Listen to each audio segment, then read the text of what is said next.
Nilu Lovers kuzatuvchilari, hammaga xayrli kech. Qizlarjonlar, yaxshimisizlar?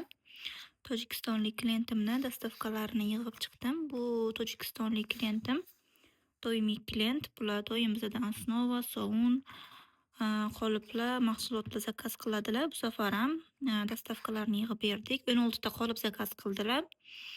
Уже 8-mart qoliplarni ham shu vaqtdan olib qo'yibdilar. Уже buyog'i qor, yo'llar yopiq bo'ladi uchun 8-martga tayyorgarlik. Mana bu korobkachalarni esa ham yangi yilga, ham 8-martga tayyorlab ko'rmoqchilar. 10 tadan olib ko'rdilar.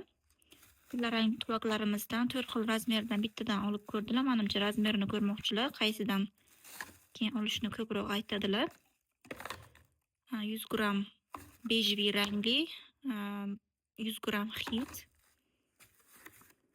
10 ta qizil sobun osnova va 30 ta oq suvni osnova zakaz qildilar. Ya'ni 4 korobka sobun.